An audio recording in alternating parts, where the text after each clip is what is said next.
Welcome to the Transforming Trauma Podcast, a complex trauma podcast through the NARM Training Institute. My name is Sarah Bueno, and I'm so excited to be sharing today's interview with you. Hey, Transforming Trauma listeners, please join us starting in November for our online NARM Basics training to learn how to transform trauma. This online NARM Basics training is available for professionals working with clients or populations dealing with complex trauma. Now more than ever before, it is essential that we learn how to resolve complex trauma and support post-traumatic growth. NARM provides a relational approach to addressing the current COVID pandemic and tools to support healing in the aftermath of this collective trauma. If you're looking for more advanced training in complex trauma and are working in mental health, healthcare, education, substance abuse recovery, or allied fields, join us for this Level 1 NARM training to become a NARM-informed professional.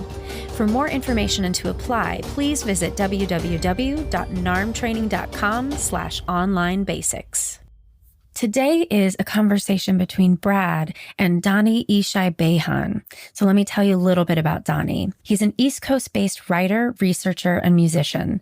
Of Irish and Judean heritage, Dani's writing focuses on the unique anti-Semitic constructs, post-colonial traumas, and disadvantages faced by Ashkenazi Jews. His main goals are to dismantle these structures, challenge popular anti-Semitic myths about Ashkenazi Jews, and to advocate for their inclusion as an indigenous population in the Middle East. This conversation was really moving, and I know that you're going to enjoy this conversation between Brad and Dani.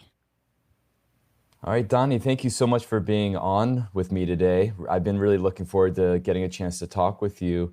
You've written a whole bunch of articles or blogs, I guess, that I've been very into reading over the last few months.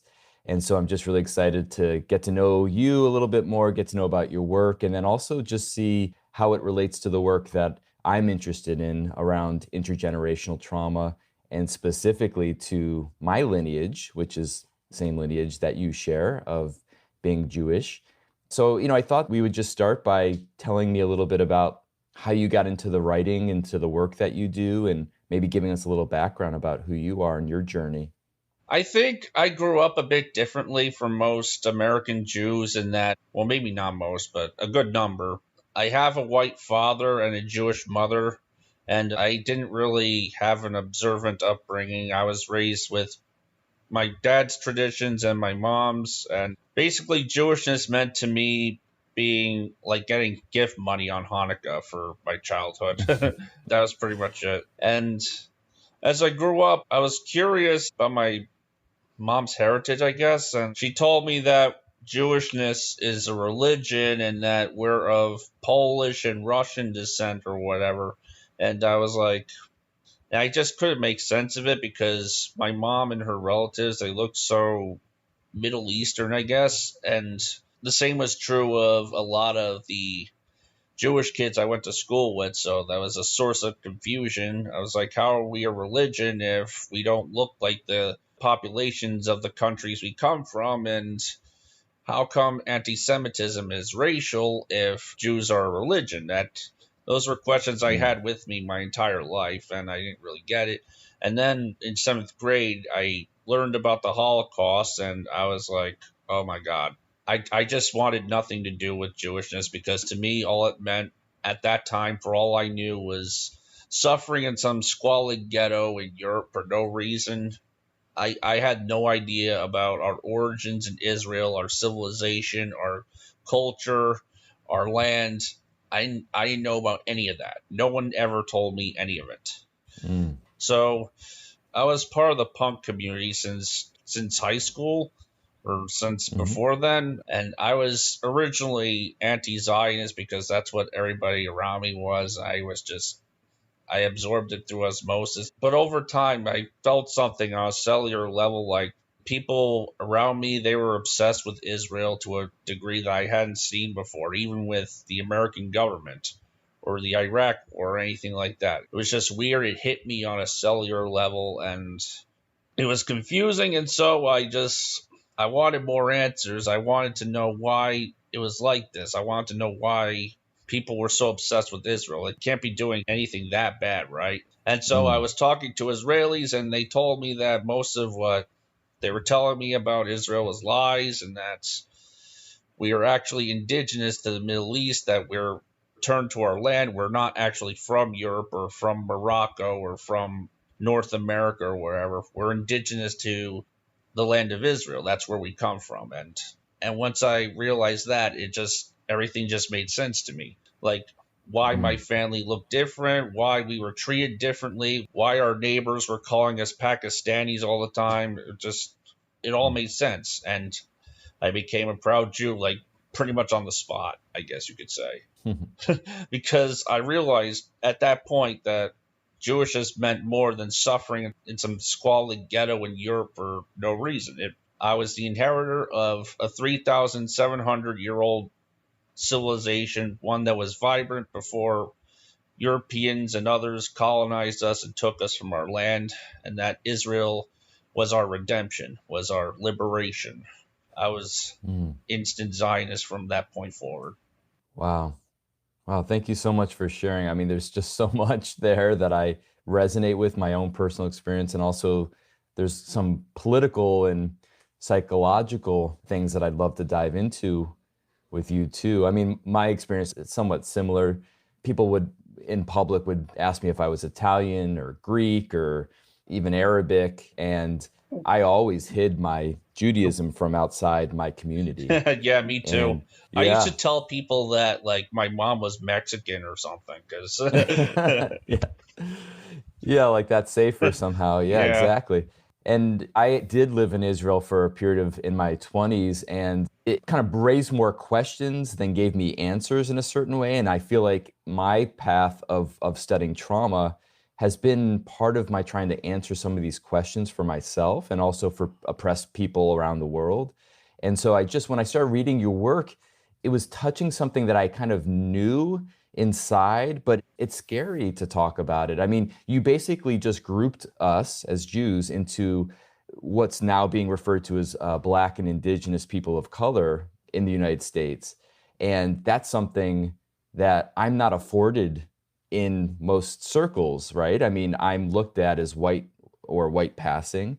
So I guess my question is, back to you and your experiences, you've come out pretty openly about your perspectives and you've been writing openly about it. And I wonder what the response has been just generally, and then the response both kind of from circles on the right and circles on the left in America. Well, I mean, I didn't really realize that we were non-white people until maybe a few years ago. When I came out as a Zionist, I thought whiteness just meant having white skin or having non-white skin, and my perspective was like, oh, there are Ashkenazi Jews who don't have white skin and they're not white, and there are those who do and that they're white. And same is true of Sephardim and Mizrahim and all that. I didn't think it really had anything to do with geography or experiences in America, which I knew we didn't have the white experience at all. And my friends at the time, who were overwhelmingly anarcho-punks, they rejected me. I was ostracized, and I spent pretty much the next few years by myself, basically living alone in my room with my parents. I think what happened when I realized that Ashkenazi Jews are not white, I took notice of how other minority groups are speaking of themselves, that white passing people are not white, that they're just white passing, and I kind of took that template and I applied it to us. And the response was, there was a lot of, oh my God, this totally makes sense. And then there was a lot of the predictable anger, the anti-Semitism. I wasn't expecting it to really become a mainstream talking point within the Jewish community, but it did. And so I feel like I accomplished something there. Yeah. Well, you made a huge impact for me over the last year or so. So I appreciate that. And I'm sure other people too. Maybe we could back up, because there's a lot of people that don't, I mean, you and I are intimately understand all these terms, but maybe we should define anti-Semitism and anti-Zionism, or maybe just even define Zionism as a starting point. Zionism is really just means Jews have the same rights that any other nation has. The right to self-determine in their autochthonous homeland, their land of origin. I mean, these are the same rights that the Japanese have in Japan, that the Chinese have in China, that the French have in France. these are the same rights that the Jew should have in Judea, in Israel. That's what Yeah. Zionism is to me. Anti-Zionism is a variant of anti-Semitism. It's not a distinct thing. It's a variant of anti-Semitism in that it seeks to deny Jews equality as a collective. It may not want to send us to the gas chambers or instill in-state Nuremberg laws or anything like that, but it denies us a basic fundamental right that all other collectives, all other ethnic groups would not be denied on the global stage. I think this was in one of your blogs, but someone was talking about Tibetans and how, most people are not arguing that Tibetans have a right to be living in Tibet and that Chinese have occupied Tibet. But with Israel, that's the argument that somehow we don't have a right, Jews don't have a right to their homeland. And I think that that's part of this kind of confusion, because it feels like when people are, well, clearly when people are anti-Semitic, but even when people are anti-Zionist, there's an erasure of the Jewish identity that I'm just talking because most of my circles are very progressive on the left, and that people would never speak that way about indigenous people in different countries. And yet, for some reason, it's just accepted that we can talk about that as Jews. Exactly. Yeah. That's the anti-Semitism right there. They're treating us differently. They're treating us as though we don't have the same rights as other peoples, other indigenous peoples. And then, and then the piece that you added, which I just would love for you to talk more about, is that then not only are we denied that right that other indigenous peoples are given and afforded and supported, but we are also then grouped in with the colonizers, with the oppressors, that we are looked at. I mean, you talk about how, most Jews didn't leave Israel 2,000 years ago by choice. They were driven out either as slaves or in exile. And somehow now, because of the color of our skin for most American Jews, we are then grouped into this white, supremacist, patriarchal system that was the same exact system that did all this intergenerational trauma to us. Exactly. It's really perverse when you think about it. It's basically bleaching out 2,000 years of hell that we went through in Europe, and all the intergenerational trauma, all the discrimination, all the pain we experienced for being Middle Easterners, for being essentially brown people. And all that is just thrown away. And I think that because of our long presence in Europe, they think that we're actually from there. I think it has a lot to do with the way anti-Semitism has always functioned. I mean, it evolves with the epochs we live in. It evolves like in medieval times when Christianity was the dominant religion. It was framed in a religious, puritanical kind of framework. And then once Christianity fell by the wayside and it became about progress and reason and all that, Jews were framed as backwards and incapable of science. And then in the era of colonialism and racism, we were framed as being brown people, being, Asiatics who didn't belong in Europe. And now the common milieu is social justice and combating white supremacy. Jews are now white. So it's like we're always molded and shaped into the bête noire of the day. Yeah, and the extra challenge about that is, you talked about it from kind of more the left version, the social justice perspective, but on the right, Jews have never been considered white. That's very clear if you look back into the Nazis in Germany, but even just any kind of white supremacy organization completely annihilates and eradicates the Jews' right to exist and clearly to be white people. Yeah, that's what I've always said. Like, people who see whiteness as a virtue, as something to aspire to, they don't accept us as white. They never did. And if people think that this is only limited to white supremacists, that it doesn't pervade our institutions, the police force, all that, they're kidding themselves, I think. Yeah, that was a question I wanted to talk to you a little bit about, because it is confusing about like white privilege, for example, because of course, I can go into a store, not get followed around. I'm generally not getting pulled over for the color of my skin. I mean, those things are for sure not happening. And I would never want to use my own experiences of oppression or my intergenerational experiences of oppression to take that away from Black people in the United States. But at the same time, that privilege that comes with being white passing feels very tenuous and actually kind of scary in a certain way. It doesn't feel like it's a really solid thing for us. Yeah, there's a difference between white passing, which every minority can have, even African Americans. It's not exclusive to us by any means. There's a difference between white passing and actually being white. Being white passing, in my opinion, is being able to fool society into thinking you're white, until they find out what you actually are. That's how it is with us. When people find out we're Jews, they start treating us differently. Like on the spot. Yeah. I've seen it in people's faces. Like when they find out I'm Jews, there's just this scary frown that comes on their faces. It's like, I don't know. I think that's part of why I wanted to have you on here, because you speak to the psychology of the trauma too. When you expose yourself as Jewish and see someone's reaction, that's a threat. I mean, that person's reaction is a threat to our existence. Yeah. And I think another thing people don't understand with this whole Jews not being white thing is that they like to use the Black experience and convert it into a "you must be this tall to enter the non-whites club" sign, and it just doesn't work. No one ever does that with East Asians or with South Asians, and they're not getting followed around in stores, are they? Probably not.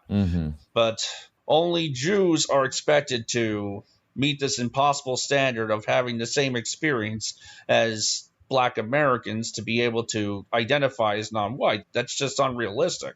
We have our own experiences under white supremacy. We're scapegoated, we're orientalized, we're treated as untrustworthy foreigners, terrorists, bloodthirsty. That's something white people don't have to deal with. Yeah, I mean, the Jews are what, 0.2%, I think, of the world population and less than 2% of the United States population. And yet there's this belief, and this has been coming out really recently with even from people in the social justice movement, that there's this cabal of Jews that are controlling the planet and controlling political and economic systems and Hollywood and all this stuff. And I don't know if you could talk a little bit about that, but that's a really interesting piece to all this.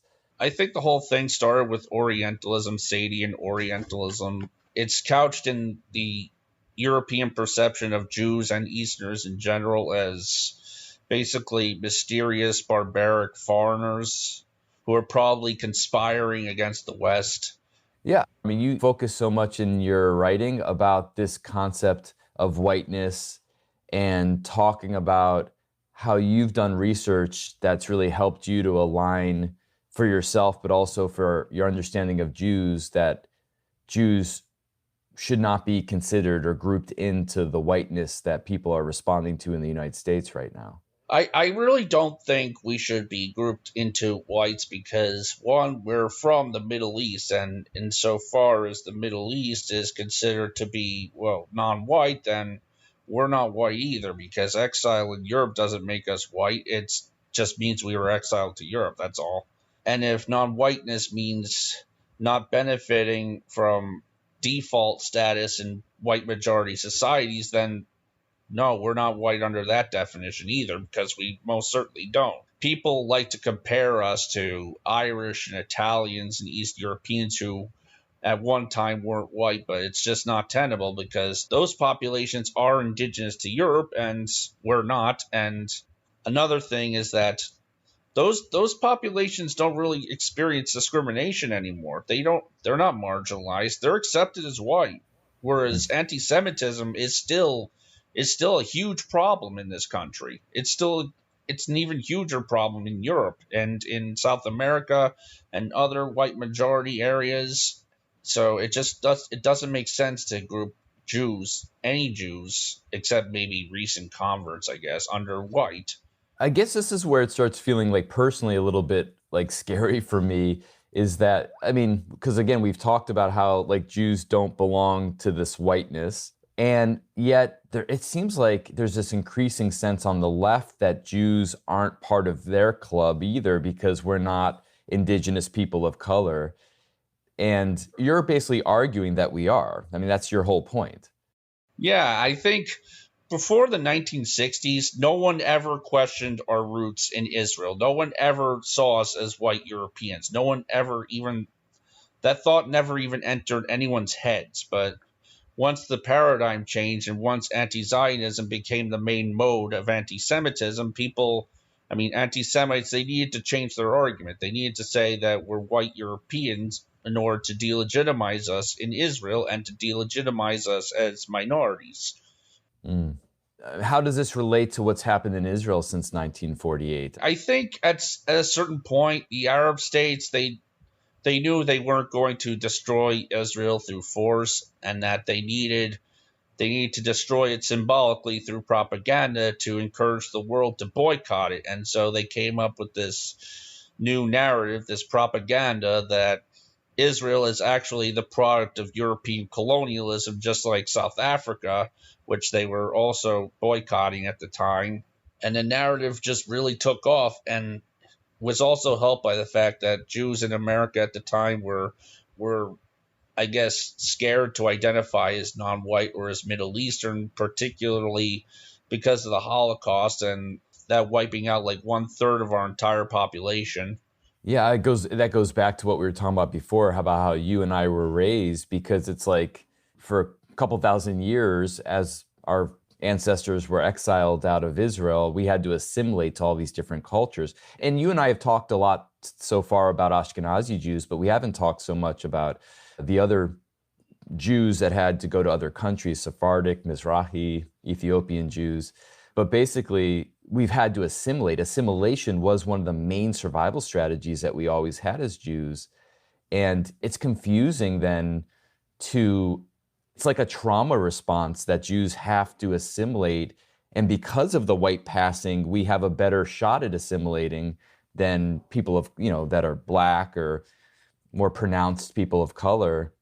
And then at the same time, we don't identify on some deep level as being white. So I don't know what your experience about that is, but just this confusion about being in this kind of middle no man's land. Yeah, I think with Sephardim and Mizrahim, they mostly lived in countries that there wasn't an explicit racial difference between Jews and Gentiles. I mean, Jews who were living in Arab lands or in Iran or in North Africa, they didn't really stand out the way Jews in Europe did, because the surrounding Gentile population, they were Middle Eastern and brown just like them. Whereas we in Europe, we were basically brown people in a sea of white people. So we stood out hardcore.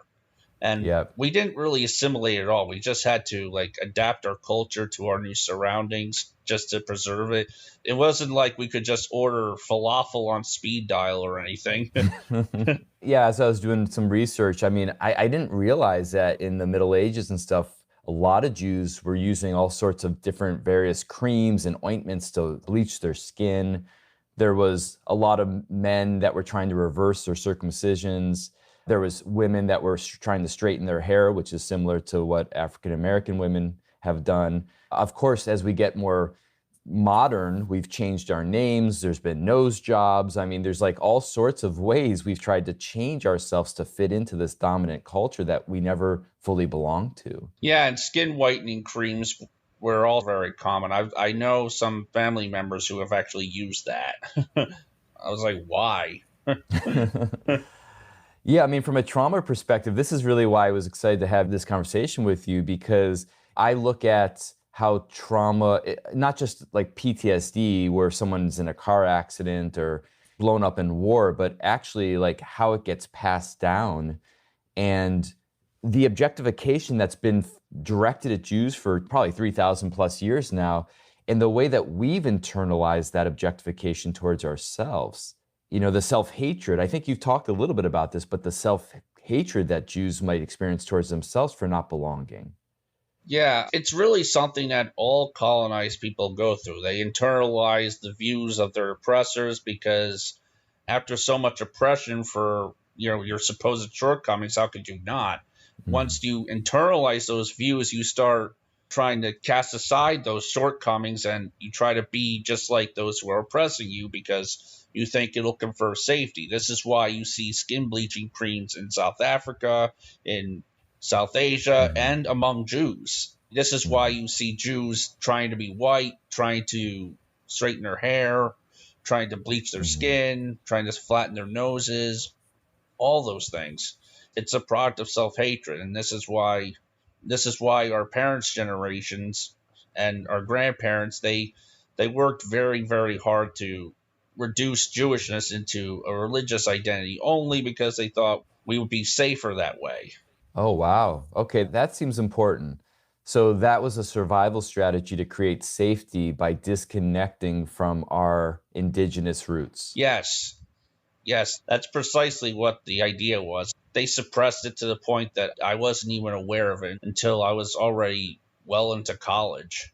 Yeah, so then I can imagine that you speaking out about this could be threatening to a lot of Jews. Yeah, it was. No one in my family agrees with me at all. I mean, when I bring this up with them, they look at me as though I have like 3 heads or something. And how have you been received generally within the Jewish community? I would say it varies because some Jews, some Ashkenazi Jews and others are receptive to what I'm trying to do. They understand its importance, and others are bitterly opposed to it for aforementioned reasons. And there are also some non-Ashkenazi Jews who feel that we're stealing their spotlight by identifying as non-white or something, like saying that we're Middle Eastern kind of Like delegitimizes their more clear difference, I guess. Yeah. I guess there's some ego that's part of it. Like, they want to feel like they're the real deal and that we're just a bunch of LARPers, I guess. And then there's also the reality that being an oppressed people for many thousands of years, there's been rapes, there's been people that our genetics have changed. And so some Ashkenazi Jews have also, just like some of the modern African Americans were raped as slaves and have a significant percentage of white in their DNA now, Jews have that as well, particularly Ashkenazi Jews. Yeah, that's something that Mizrahi Jews don't have. But my opinion is that this shouldn't be used against us. We shouldn't be invalidated as Middle Easterners because of the crimes that were committed against us. You know what I'm saying? Of course. Especially since, for the most part, there are many, many Ashkenazi Jews who still look Middle Eastern, often, sometimes even more so than some of the Mizrahi Jews I know. Would you really say that, like, Oded Fehr is a white Jew and Charles Saatchi is a Jew of color? That makes no sense. Yeah, exactly. Yeah, and I grew up in a fairly Jewish community, and so I had friends that looked blonde hair, blue eyes, and then there was friends that were much darker than I was. And again, it just adds to the confusion. I loved how you talked about that before, because you talked about it as a survival strategy of disconnecting from our indigenous nature and making it into some kind of religion. And that's really confusing. It makes someone that's Jewish in America kind of confused because there's a lot of different identities that we're trying to sort through. Yeah, I grew up with that confusion. I think I still have some of it to a degree because I'm struggling against all these people around me that insist we're just a religion, and I'm one of the only ones I know that is saying that we're actually an indigenous Middle Eastern people, that Ashkenazi Jews are indigenous to the Middle East. I have more support online, of course, like on Twitter, but it's not really that great. Yeah, I think there's a lot of people that are still kind of living under the cloud that maybe you and I were living under when we were younger. And one of the things we talk about with trauma is that there's kind of 2 directions it goes in. One is at the root, which is often mostly unconscious, is like we talked about before, we internalize like the self-hatred or the shame. And so for Jews, it's like we don't have a right to exist. Like if we really show up authentically, we will be annihilated. And that's what we call kind of a shame-based identification. Self-hatred, exactly. And then on top of that, because that's so unbearable, we develop often these pride-based strategies, these pride-based identifications. Some of it, has historically been about assimilation, but lately, with the ability to go back to Israel in the 1940s, it was really with this active fight to exist. Like we were going to actively fight for our right to exist. And, of course, in some ways that can come out as superiority and domination over other people. But if we look at it through the trauma lens, really what it is us fighting very hard, very desperately for our right to exist, just like any other person or community of people. Yes, we're fighting to reclaim what was stolen from us by colonizers, by colonialism, by exile, by oppression, all of it. We're trying to reclaim what we had before we were banished to Europe. I think that's what Zionism and what my articles are really about. We're trying to unpack all this. We're trying to reverse the damage of all the crimes that have been committed against us and trying to heal ourselves. It goes into this issue that I would love to talk a little bit more about, is just for particularly those of us that are more progressively minded and working for social justice and healing. How do we navigate this as Jews? Because of course or at least I should speak for myself, of course I believe that the Palestinian people have the right to exist. They have the right to be in their homeland. And I also believe that Jews have the right to exist and be in their homeland. And how do we navigate this without us being the colonizers and not being able to have a voice at the table? I think another important thing to highlight here is that Jewish indigenous rights should not come at the expense of other people that live there. No one would say that indigenous rights in South America or North America or Africa should come at the expense of the settler populations that live there. Of course not. No honest progressive would actually say that, I think. And another thing is that what's often not talked about is the fact that Arabs became the majority throughout the Middle East, throughout the Levant, throughout Iraq, throughout North Africa, the same way Europeans did in North America. And that's colonialism. And this is true in Israel-Palestine as well. The Palestinians are the remnant of that colonialism. So we also have to reframe the dynamics of this conflict and point out that Palestinians were, from the beginning, the front line of the Arab campaign to restore Arab hegemony throughout the Middle East, including in Israel, to stamp out Jewish self-determination. By cutting off Palestinians from that dynamic, it looks like we're the big guys and they're the little guys, whereas they're actually part of the big guys and we're the little guys. Yeah, what is it, 6 or 7 million Jews surrounded by, 30 or 40 million Arabs? Yes, exactly. I think the Arab world at that point, sometime in the 60s, they realized that so long as it remained big, powerful Arab empire against tiny Jewish state, that they would never have the sympathy of the rest of the world. So they needed to alter the power dynamics by making Palestinians into a separate nationality. That was the PLO's goal. They talked about it in interviews. They said that they were creating this Palestinian identity for Arabs within Israel and Arabs who were driven out after Israel's War of Independence as a wedge against Zionism. And I think there's another important thing, because again, a lot of people are going to be listening to this and, are going to be upset because we're not talking about the Palestinian trauma of being dislocated from where they were living in the 1930s and 40s in their homeland. But I think it's important to talk about how Israel actually came to exist. Most countries were not letting Jews in during the Nazi period. And maybe you could talk a little bit about where Zionism actually came from in that period.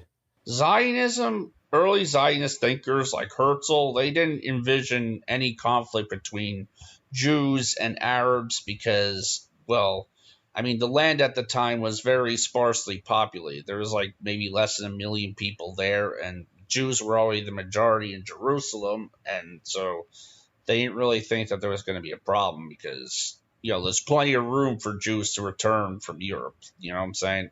I don't think they really understood at the time just what the Arabs were thinking about Jews at the time, which Mizrahim, I guess, are more familiar with, that Arabs also have a similar view, a similar supersessionist view to the Christians, that they are the true owners of the Israelite mantle now. Well, yeah, I was asking, because people are going to listen to this conversation and say that we're focusing only on the Jews, but that when Jews came in the late 1940s and occupied Israel, through the charter of the UN and all that stuff, that basically there was a huge trauma for the Arabic people that were living there. And I think it's important just to talk about like how Zionism kind of started. And I think you were doing a good job of talking about how the early Zionists were anticipating that they would come back and live side by side with the Arabs that were living there.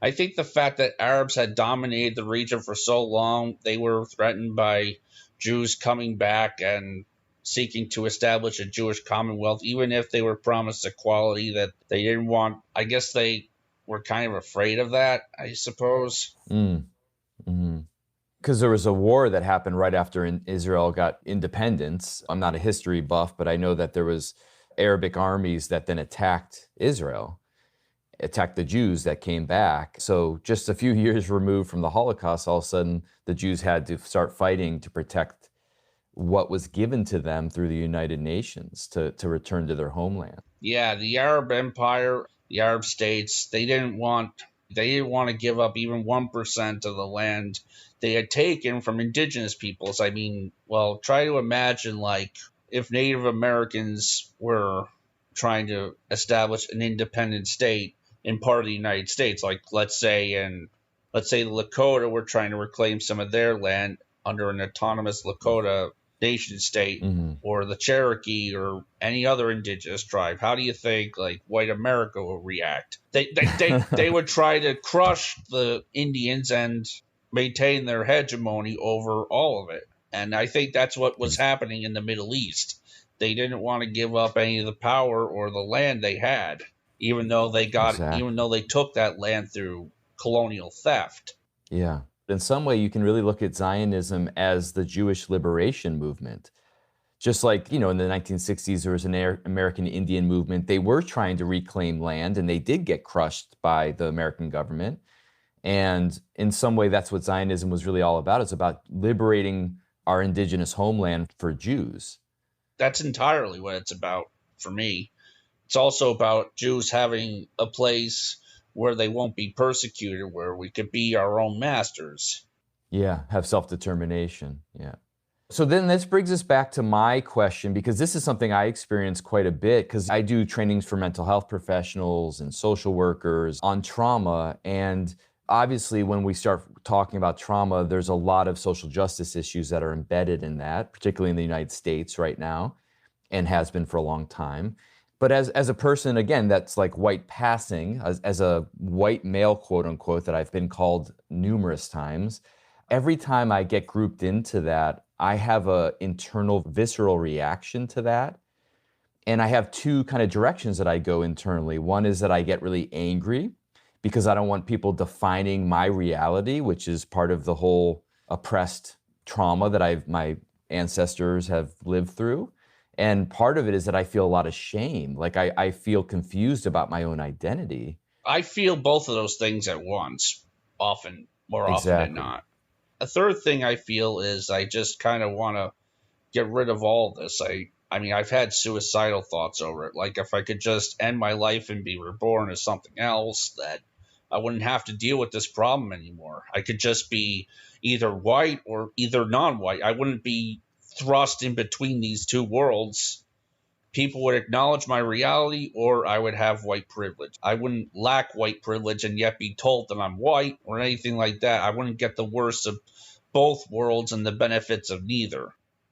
Wow. Yeah, Dani, that really hit me hard, because I think I can relate to that. And I think the pain in that I'm experiencing, or the grief I'm experiencing as you're talking about that, is up until really recently, and I've been in the trauma world for a long time, but up until recently, I think I personalized it. Like I thought that you talked about suicidal feelings. The pain of these feelings, I thought were about me or about my upbringing with my parents.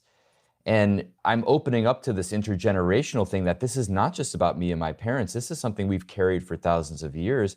And people are still in 2020 not giving us the ability to own our trauma and own our pain. Or our identity. I mean, every time I'm called a white European, or that my heritage is European, that my culture is European, and that I have pretty much nothing to do with the Middle East outside of religion, if even that, I feel invalidated. I feel like my origins are being erased. I feel like And I get angry when I see Ashkenazi Jews accused of appropriating Middle Eastern culture or whitewashing Middle Eastern roles. I mean, of course it's not whitewashing. We are Middle Eastern. This is who we are. And we're just as entitled to partake in these things as anyone else from the region. And when I see people arguing otherwise, that the crimes that were committed against us, our exile to Europe, our rape by Europeans, robs us of the right to these things, I'm just overcome with so much. I just want a way out. It's unbearable. Yeah. No, I feel your pain, and I think that you've turned it into a gift for a lot of us because you've been able to start writing about it and put voice to it. And particularly at this time in our society, there's not a lot of people brave enough. I don't feel I've been brave enough at all, like you have, to put yourself out in the front line. Not just with non-Jews, but even with Jews. You're getting attacked, I imagine, from both sides. Yeah, I've been getting attacked from everybody. Doesn't help that at one point I really tried to deny my Ashkenazi heritage. I tried to present myself as something else because I was just so tired of being called a Khazar, of being called a European, despite everything my family suffered in Europe for being Middle Eastern. It was just so hard for me to deal with. I didn't know what to do. I couldn't get away from it at all. And I just wanted people to accept us as just as valid as those who, quote unquote, never left the Middle East, you know? Yeah. You told me before we started that you were considering making Aliyah, which is, for those that don't understand what that means, it's going back for Jews to Israel and becoming Israeli citizens. Yeah, and there's the thing. Aliyah is called ascent as opposed to descent, which means our descent is from Israel. It's not from Europe. It's not from anywhere else. It's from Israel. We're of Middle Eastern descent. When you think about that, is that a personal thing for you is that kind of at the end of this journey for you, that you feel like that would be a place that you could find more of your identity? Well, yes, I do want to see Israel, and I feel like it's ultimately my home, but I also feel like I still have work to do in the West. I have to really change things here so that there won't be any more people like me that are confused about who they are, and that Jews like me are accepted by society, by everybody around the world for what we really are, and that it's taken for granted. You know what I'm saying?